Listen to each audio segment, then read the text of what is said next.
Praise the Lord.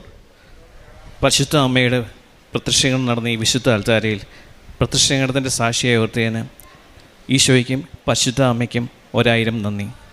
എൻ്റെ പേര് Jimmy Varghese Jose. Changanassery അതിരൂപതയിലുള്ള പച്ച ചേക്കടിക്കാട് ലൂർദ് പള്ളിയിൽ നിന്നാണ് ഞാൻ വരുന്നത്. 2024 ഫെബ്രുവരി 22 കടുത്ത മാനസിക സമ്മർദ്ദം അനുഭവിക്കുന്ന സമയത്താണ് എൻ്റെ ഭാര്യയുടെയും ചേച്ചിയുടെയും നിർദ്ദേശപ്രകാരം ഞാൻ ഓൺലൈനായി ഉടമ്പടി എടുക്കുന്നത്. ഉടമ്പടി എടുത്ത നിമിഷത്തിൽ തന്നെ എൻ്റെ ജീവിതത്തിൽ 2 അത്ഭുതങ്ങൾ സംഭവിച്ചു. ഒന്ന്, 10 വർഷമായി എനിക്കുണ്ടായിരുന്ന മദ്യപാനം ആ നിമിഷം തന്നെ വിട്ടുമാറി. 2, ഉടമ്പടി എടുക്കുന്നതിന് മുമ്പ് എനിക്ക് വിശുദ്ധ കുർബാനയിൽ പങ്കെടുക്കുമ്പോൾ ഉറക്കം വരുമായിരുന്നു. അതുപോലെ ബൈബിൾ വായിക്കുമ്പോൾ ഒട്ടും താല്പര്യം തോന്നാറില്ലായിരുന്നു. പക്ഷേ അന്ന് മുതൽ എനിക്ക് വിശുദ്ധ കുർബാന ഒരു അനുഭവമായി മാറാൻ തുടങ്ങി. അതുപോലെ ബൈബിൾ വായിക്കാൻ അതിയായ ആഗ്രഹം എന്നിലുണ്ടായി. ഓൺലൈനായി ഉടമ്പടി എടുത്ത് 3 മാസം കൊണ്ട് ഞാൻ ബൈബിൾ വായിച്ചു തീർന്നു. അതുപോലെ തന്നെ എനിക്ക് അതിനു മുമ്പ് ഈ ബൈബിൾ ക്ലാസ്സുകളോ ധ്യാന പ്രസംഗങ്ങളോ കേട്ടിട്ട് ഒട്ടും താല്പര്യമില്ലായിരുന്നു. പക്ഷേ ഞാൻ അന്ന് മുതൽ അച്ഛൻ്റെ എല്ലാ ഉടമ്പടി ധ്യാനങ്ങളും യൂട്യൂബിൽ കേൾക്കാൻ തുടങ്ങി. 3 to 4 മന്ത്സിൽ ഞാൻ അച്ഛൻ്റെ എല്ലാ ഉടമ്പടി ധ്യാനങ്ങളും കണ്ടു തീർത്തു. ഞാൻ 2024 ഖത്തറിൽ ഒരു സ്കൂളിൽ ഫിസിക്സ് അധ്യാപകനായി ജോലി ചെയ്യുകയായിരുന്നു. 14 വർഷമായി ഞാനവിടെ ജോലി ചെയ്യുകയായിരുന്നു. എൻ്റെ വൈഫ് അവിടെ രജിസ്റ്റേർഡ് നേഴ്സായിരുന്നു. ഉടമ്പടി എടുത്തതിൻ്റെ ഫലമായിട്ട് എൻ്റെ വൈഫിന് ഓസ്ട്രേലിയയിൽ രജിസ്റ്റേർഡ് നേഴ്സായി ജോലി കിട്ടി. ഞാൻ അപ്പോൾ എൻ്റെ സ്കൂളിൽ റെസിഗ്നേഷൻ ലെറ്റർ കൊടുത്തു. ഞാൻ പോകുന്നതിന് 6 മാസം മുമ്പാണ് റെസിഗ്നേഷൻ ലെറ്റർ കൊടുത്തത്. എൻ്റെ ചെയർമാനുമായിട്ട് ഞാൻ വളരെയധികം വ്യക്തിപരമായ ബന്ധം എനിക്കുണ്ടായിരുന്നു. അവരെൻ്റെ റെസിഗ്നേഷൻ അക്സെപ്റ്റ് ചെയ്തു. അതിന് പ്രകാരം ഞങ്ങൾ ഓസ്ട്രേലിയക്ക് പോകുന്നതിന് മുമ്പായിട്ട് നാട്ടിലേക്ക് പോകുന്നുള്ള ടിക്കറ്റ് ബുക്ക് ചെയ്തു, വീട് വെക്കേറ്റ് ചെയ്തു. പക്ഷേ പോകുന്നതിന് ഒരാഴ്ച മുമ്പ് ചെയർമാൻ എന്നോട് പറഞ്ഞു, ജിമ്മിക്ക് പോകാൻ പറ്റുകയില്ല, 1 മാസം കഴിഞ്ഞ് പോയാൽ മതി എന്ന് പറഞ്ഞു. ഞാൻ എൻ്റെ വൈഫിൻ്റെ ഓസ്ട്രേലിയയിലെ ജോയിനിങ് ഡേറ്റും ടിക്കറ്റും എല്ലാം കാണിച്ചിട്ടും അദ്ദേഹം സമ്മതിച്ചില്ല. പക്ഷേ എൻ്റെ ചേച്ചിയും എൻ്റെ വൈഫും ഒക്കെ പറഞ്ഞു, ഞാൻ ഉടമ്പടി എടുത്തതാണ്, നീ വിശ്വസിച്ച് പ്രാർത്ഥിക്കുക. ഉടമ്പടി ഉപ്പ് ഞാൻ ചെയർമാൻ്റെ ഡോറിൻ്റെ വാതിക്കൽ അപ്ലൈ ചെയ്ത് ഞാൻ പ്രാർത്ഥിച്ചു. ഞാൻ വിശ്വസിച്ചാണ്, ഞാൻ ടിക്കറ്റ് മാറ്റിയില്ല. പക്ഷേ പോകുന്നതിന് 2 ദിവസം മുമ്പ് ചെയർമാനോട് പറഞ്ഞു, ജിമ്മി പൊക്കൊള്ളാൻ പറഞ്ഞു. ഞാൻ അതിനുശേഷം ഇവിടെ വന്ന് തീർത്ഥാടന ഉടമ്പടി എടുത്തു. അതിനുശേഷം 2024 ജൂൺ 19 ഞാൻ ഓസ്ട്രേലിയയിൽ എത്തുന്നത്. ഈ ഉടമ്പടിയിൽ നിന്ന് എല്ലാ നിബന്ധനകളും പാലിച്ചാണ് മുന്നോട്ട് പോയിരുന്നത്. ഓസ്ട്രേലിയയിൽ അവിടെ പള്ളിയിലെ എല്ലാ കാര്യങ്ങളിലും സജീവമായി പങ്കെടുക്കുമായിരുന്നു. എല്ലാവരോടും എൻ്റെ ഉടമ്പടിയിലെ അനുഭവങ്ങൾ പങ്കുവയ്ക്കുമായിരുന്നു. അതിനുശേഷം ഞാൻ പ്ലാൻ ചെയ്ത ഒരു കാര്യങ്ങളും വർക്ക് ചെയ്തിട്ടില്ല. പക്ഷേ ഞാൻ ചിന്തിക്കുന്നതിനും അപ്പുറമുള്ള കാര്യങ്ങളാണ് പിന്നീട് സംഭവിച്ചത്. ഞാൻ താമസിക്കുന്ന വീടിനടുത്ത് തന്നെ യാതൊരു ബുദ്ധിമുട്ടും കൂടാതെ സ്റ്റൈഫൻഡോടുകൂടി PhD ചെയ്യാനുള്ള അവസരം കിട്ടി. അതുപോലെ വീട് വാങ്ങിക്കുന്നതിന് സ്റ്റൈഫൻഡ് ഉള്ളവർക്ക് ലോൺ കൊടുക്കാറില്ലായിരുന്നു. പക്ഷേ ഞങ്ങൾ ചെന്നപ്പോൾ ഞങ്ങൾക്ക് വീട് വാങ്ങിക്കുന്നതിന് ബാങ്ക് ഒരു തടസ്സവും കൂടാതെ ലോൺ സാങ്ഷനാക്കി തന്നു. ആദ്യത്തെ 3 മാസം എൻ്റെ PhD വളരെ നല്ല രീതിയിലാണ് മുന്നോട്ട് പോയിക്കൊണ്ടിരുന്നത്. എൻ്റെ ഗൈഡിന് എന്നെ വലിയ താല്പര്യമായിരുന്നു. പക്ഷേ വീടിൻ്റെ പണി തുടങ്ങി കുറച്ച് കഴിഞ്ഞപ്പോൾ എൻ്റെ കണ്ണുകൾക്ക് ചെറിയൊരു ബുദ്ധിമുട്ട് അനുഭവപ്പെട്ടു തുടങ്ങി. അപ്പം ഡെയിലി 10 hours 12 hours ഒക്കെ ഞാൻ ലാബിൽ സ്പെൻഡ് ചെയ്യുമായിരുന്നു. അപ്പം അതുകൊണ്ടായിരിക്കാം ബുദ്ധിമുട്ടെന്ന് എനിക്ക് തോന്നി. പക്ഷേ പിന്നീട് ഈ മൈക്രോസ്കോപ്പൊക്കെ യൂസ് ചെയ്യുമ്പോൾ ഒട്ടും ഫോക്കസ് ചെയ്യാൻ പറ്റാത്ത അവസ്ഥയിലേക്കായി. എൻ്റെ ഗൈഡ് എന്നോടൊപ്പം നീരസം പ്രകടിപ്പിച്ചു തുടങ്ങി. ഞാൻ തൊട്ടടുത്തുള്ള ഹോസ്പിറ്റലിൽ ടെസ്റ്റ് ചെയ്തപ്പോൾ അവർ പറഞ്ഞത്, ഇത് റെറ്റിനൽ ഡിറ്റാച്ച്മെൻ്റ് ആണ്, എത്രയും പെട്ടെന്ന് ചികിത്സിച്ചില്ലെങ്കിൽ കണ്ണ് രണ്ടും നഷ്ടമാകാനുള്ള സാധ്യതയുണ്ട് എന്ന് പറഞ്ഞു. അവരെന്നെ ഉടൻ തന്നെ റോയൽ വിക്ടോറിയൻ മെൽബൺ ഹോസ്പിറ്റലിലേക്ക് ഡയറക്റ്റ് ചെയ്തു. ഞാൻ അന്ന് രാത്രി തന്നെ റോയൽ വിക്ടോറിയനിൽ ചെന്നു. അവർ എൻ്റെ കണ്ണ് ടെസ്റ്റ് ചെയ്തപ്പോൾ അവർ പറഞ്ഞത് ഡിറ്റാച്ച്മെൻ്റ് ആയിട്ടില്ല, പക്ഷേ സാധാരണ ഒരു കണ്ണിനെയാണ് ഇത് ബാധിക്കുന്നത്, പക്ഷേ 2 കണ്ണിനെയും ബാധിച്ചിട്ടുണ്ട്. നോർമലി 3 to 4 മന്ത്സിൽ ഇത് ഫ്ലൂയിഡ് ഡിപ്പോസിഷനാണ് റെറ്റിനയിൽ. 3 to 4 മന്ത്സിൽ തന്നെ ക്യൂറാകും. ഇല്ലെങ്കിൽ മാത്രം ട്രീറ്റ് ചെയ്താൽ മതി. ട്രീറ്റ് ചെയ്താൽ കണ്ണ് തിരിച്ച് കിട്ടുമോ ഇല്ലയോ എന്ന് ഉറപ്പില്ല എന്ന് പറഞ്ഞു. അപ്പോൾ എൻ്റെ രോഗവിവരം പറഞ്ഞപ്പോൾ എൻ്റെ ഗൈഡ് എന്നോട് പറഞ്ഞു, ജിമ്മി, ഇത് ഒരുപാട് റീഡിങ് ആവശ്യമുള്ള ഒരു പ്രൊഫഷനാണ്, അതുകൊണ്ട് PhD സ്റ്റോപ്പ് ചെയ്യുന്നതാണ് നല്ലത് എന്ന് പറഞ്ഞു. അപ്പോൾ പക്ഷേ എൻ്റെ ഉടമ്പടിയിൽ വിശ്വസിച്ച് മുന്നോട്ട് തന്നെ പോയി. പക്ഷേ 4 മാസത്തിന് ശേഷവും എൻ്റെ കണ്ണിന് പുരോഗതിയൊന്നുമില്ലായിരുന്നു. എൻ്റെ യൂണിവേഴ്സിറ്റിയിൽ നിന്നും ഇൻഡസ്ട്രി സ്പോൺസർ വർക്കായിരുന്നു ഇത്. അതുകൊണ്ട് അവർക്ക് എനിക്ക് അധികം വർക്ക് മുന്നോട്ട് നയിക്കാൻ പറ്റുന്നതാണ്, കാഴ്ച കുറവായതുകൊണ്ട്.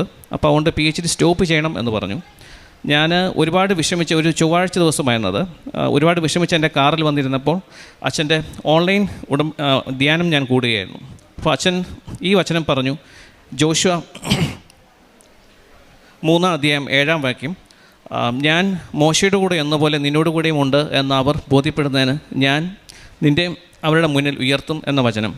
അച്ഛൻ ഇത് പറഞ്ഞതിന് ശേഷം പറഞ്ഞു, ഇതിനുശേഷം ജോഷുവ മുന്നിൽ വന്നു നിന്ന ജോർദാൻ നദിയുടെ മുന്നിലാണ് മുന്നോട്ട് പോകാൻ മേലാത്ത അവസ്ഥ. അതിനുശേഷം ജോഷുവയെ പ്രവർത്തിച്ച അടയാളങ്ങൾ അച്ഛൻ വിവരിച്ചപ്പോൾ എനിക്ക് മനസ്സിൽ നല്ല ധൈര്യം തോന്നി. ഞാൻ മുന്നോട്ട് തന്നെ പോയി. 8ാമത്തെ മാസം വീണ്ടും എൻ്റെ കണ്ണിൻ്റെ ടെസ്റ്റിങ് നടത്തിയപ്പോൾ ഡോക്ടർ പറഞ്ഞു കണ്ണിന് മാറ്റമൊന്നുമില്ല, സർജറി ചെയ്യണം. വീണ്ടും അവർ പറഞ്ഞു കണ്ണ് തിരിച്ച് കിട്ടുമെന്ന് ഉറപ്പില്ല. ഞാൻ ഡോക്ടറോട് പറഞ്ഞു ഞാൻ നാട്ടിൽ പോവുകയാണെന്ന് പറഞ്ഞു. ഞാൻ ടിക്കറ്റ് ബുക്ക് ചെയ്തു.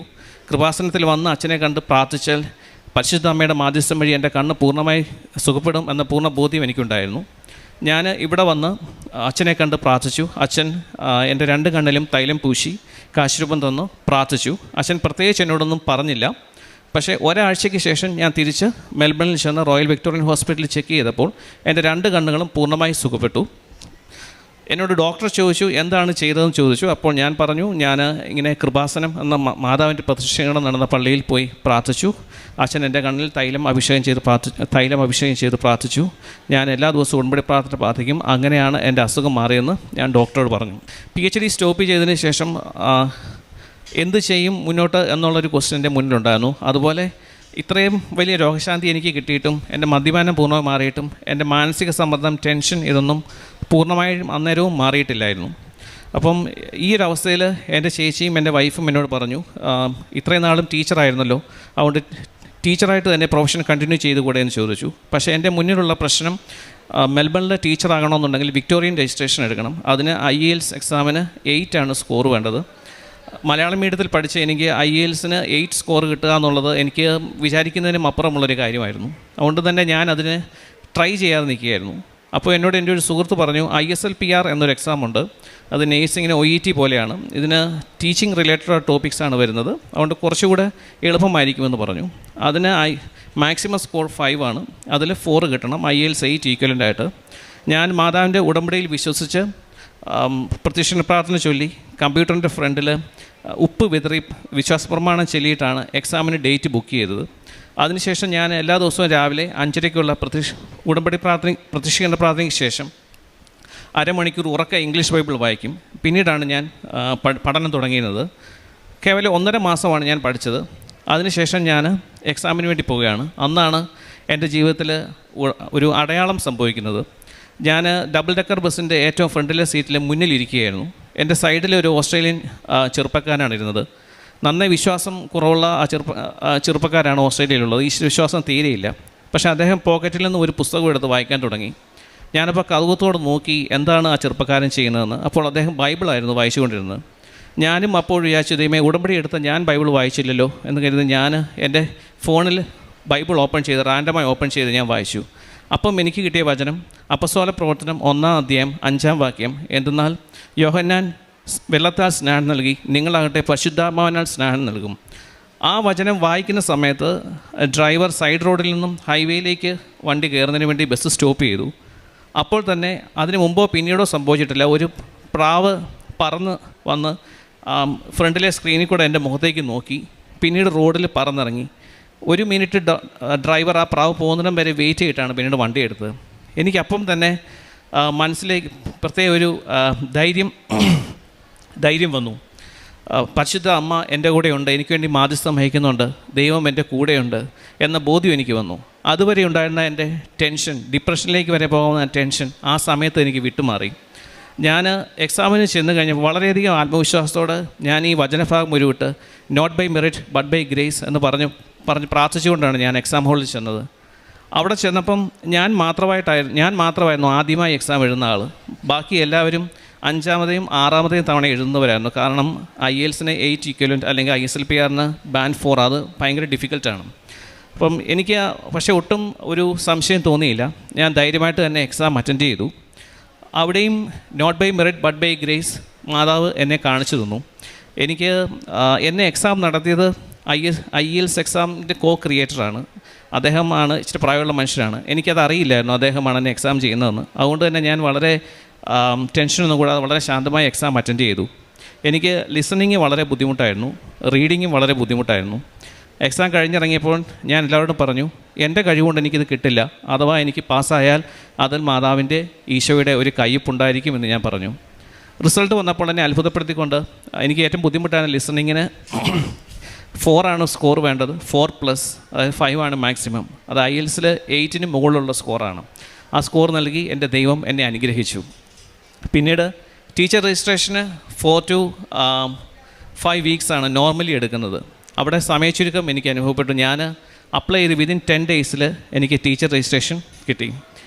പിന്നീട് എനിക്ക് വേറൊരു അനുഭവം ഉള്ളത്, എനിക്ക് ഒരു 6 വർഷമായി ഉറക്കത്തിൽ ത്രോട്ട് ഡ്രൈ ആയിട്ട് ശ്വാസം കിട്ടാതെ ചുമച്ച് പിടഞ്ഞെണീക്കുന്ന ഒരു കണ്ടീഷനുണ്ടായിരുന്നു. ഇത് സ്ലീപ്പ് ആപ്നിയാണെന്നാണ് ഡോക്ടേഴ്സ് പറഞ്ഞത്. അപ്പോൾ ഉണർന്നു കഴിഞ്ഞാലും ഈ ശ്വാസം കിട്ടാതെ നമ്മൾ കുറച്ച് നേരം ബുദ്ധിമുട്ടുമായിരുന്നു. ഞാനപ്പോൾ ഒരു ദിവസം കൃപാസനത്തിൻ്റെ ഉപ്പെടുത്തിട്ട് ഈ തൊണ്ടയിൽ വെച്ച് പ്രാർത്ഥിച്ചു, വിശ്വാസപ്രമാണം ചൊല്ലി പ്രാർത്ഥിച്ചു. അതിനുശേഷം കഴിഞ്ഞ 1 വർഷമായിട്ട് എനിക്ക് ഈ അസുഖം ഉണ്ടായിട്ടില്ല. പല പ്രശ്നങ്ങളുടെയും പരിഹാരമായിട്ടാണ് ഞാൻ ഉടമ്പടി എടുത്തത്. പക്ഷേ ഉടമ്പടി ജീവിതത്തിൽ വളർന്നു കഴിഞ്ഞപ്പോൾ എനിക്ക് മനസ്സിലായത്, പ്രശ്നങ്ങളല്ല, പല പ്രശ്നങ്ങളുടെയും നടുവിൽ ശാന്തമായി ദൈവത്തെ ആരാധിക്കാനുള്ള ഒരു വരമാണ് ഉടമ്പടിയിലൂടെ എനിക്ക് ലഭിച്ചത് എന്നുള്ളതാണ്. ഇപ്പോഴും പല പ്രശ്നങ്ങളും, പക്ഷേ ഒരു പ്രശ്നങ്ങളും എന്നെ ടച്ച് ചെയ്യുന്നില്ല. അച്ഛൻ എപ്പോഴും പറയാനുള്ള വാക്യം ലൂക്കായുടെ സുവിശേഷം 10:19 പാമ്പുകളുടെയും തേളുകളുടെയും ശത്രുക്കളുടെ സകല ശക്തികളുടെയും മേൽ ചവിട്ടി നടക്കാനുള്ള അധികാരം നിങ്ങൾക്ക് ലഭിക്കും. അതിൻ്റെ അർത്ഥം എനിക്ക് എപ്പോഴാണ് മനസ്സിലായത്, എന്ത് പ്രശ്നമുണ്ടെങ്കിലും ശാന്തമായി ദൈവത്തെ ആരാധിക്കാനുള്ള ശക്തി നമുക്ക് കിട്ടും എന്നുള്ളത്.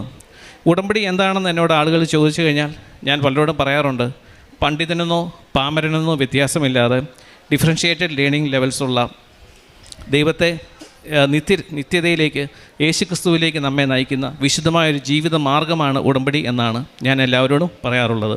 ഇതാണ് എൻ്റെ സാക്ഷ്യം. എൻ്റെ മദ്യപാനം 10 വർഷമായിട്ടുണ്ടായിരുന്ന മദ്യപാനം മാറി എന്ന് ഞാൻ പറഞ്ഞു. അതിനുശേഷം ഇപ്പോൾ 2 വർഷമായി ഇതുവരെ ഞാൻ മദ്യപിച്ചിട്ടില്ല. പിന്നീട് കാരുണ്യ പ്രവൃത്തികൾ ഞാൻ ചെയ്യുന്നത്, സാമ്പത്തിക ബുദ്ധിമുട്ടുള്ളവരെ അറിഞ്ഞു കഴിഞ്ഞാൽ ഞാൻ അവരെ സഹായിക്കാറുണ്ട്.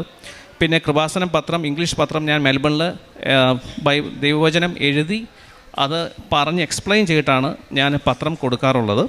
പിന്നെ ഇവിടെ ജപമാല റാലി നടക്കുന്ന സമയത്ത് മെൽബണിൽ ഞാനും എൻ്റെ സുഹൃത്തുക്കളോട് ചേർന്ന് അവിടെ ജപമാല ചൊല്ലി റാലി നടത്താറുണ്ട്. ഈശോയ്ക്കും അമ്മ മാതാവിനും 1000 നന്ദി. യെശയ്യാ 50:10 നിങ്ങളിൽ ആരാണ് കർത്താവിനെ ഭയപ്പെടുകയും അവിടുത്തെ ദാസൻ്റെ വാക്കനുസരിക്കുകയും ചെയ്യുന്നത്? പ്രകാശമില്ലാതെ അന്ധകാരത്തിൽ നടന്നിട്ടും കർത്താവിൻ്റെ നാമത്തിൽ ആശ്രയിക്കുകയും തൻ്റെ ദൈവത്തിൽ അഭയം തേടുകയും ചെയ്യുന്നവൻ തന്നെ. യേശുവിൽ പ്രിയമുള്ളവരെ, ജിമ്മി വർഗീസ് ജോണിൻ്റെ സാക്ഷ്യം നമ്മോട് പറയുന്നത്, വചനത്തിലൂടെയാണ് അദ്ദേഹം മാറ്റം സംഭവിച്ചത്. കണ്ണിന് 2നും കാഴ്ചയില്ലാതെ ഇരുന്നപ്പോൾ, ഒരു വഴിയും മുന്നിലില്ലെന്ന് കണ്ടപ്പോൾ പരിശുദ്ധമ്മയിൽ ആശ്രയിച്ചു. ബഹുമാനപ്പെട്ട ജോസഫ് അച്ഛൻ്റെ കൈവെപ്പിലൂടെ അദ്ദേഹത്തിന് പരിശുദ്ധമ്മ അന്ധകാരത്തിൽ നിന്ന് പ്രകാശം നൽകി. കണ്ണിന് കാഴ്ച കിട്ടിയപ്പോൾ അദ്ദേഹത്തിന് വിശ്വാസം വർദ്ധിച്ചു. കൂടുതൽ വചന ജീവിതം മുന്നോട്ട് കൊണ്ടുപോയി. വചനം വായിക്കുമ്പോൾ നമ്മൾക്ക് മാറ്റം സംഭവിക്കും. നമ്മളൊരു പുതിയ വ്യക്തികളാകും. നല്ല പുതിയ പ്രവർത്തികൾ ചെയ്യാൻ സാധിക്കും.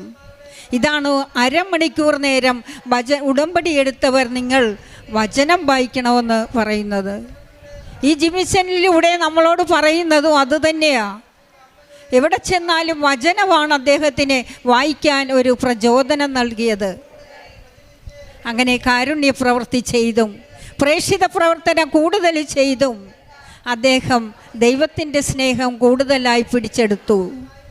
അങ്ങനെ പരിശുദ്ധമ്മ അന്ധകാരത്തിൽ കഴിഞ്ഞിരുന്ന ജിമ്മിയെ പ്രകാശത്തിലേക്ക് നയിച്ച് ശക്തനായി നിന്ന് വൻ കാര്യം ചെയ്തു കൊടുത്ത് ദൈവത്തെ മഹത്വപ്പെടുത്തുവാൻ പരിശുദ്ധമ്മ ജീവനോടുകൂടി അൾത്താരയിൽ പ്രത്യക്ഷപ്പെട്ട അൾത്താരയിൽ വന്ന് മനുഷ്യരുടെ മുൻപിൽ ദൈവത്തെ മഹത്വപ്പെടുത്തുവാൻ ഒരുക്കിയ ഈ സമയത്തിന് അമ്മയും ഈശോയും നൽകിയ വൻ കൃപകൾക്ക് നമ്മൾക്ക് കൈയടിച്ച് കരങ്ങളടിച്ച് നമുക്ക് നന്ദി പറയാം.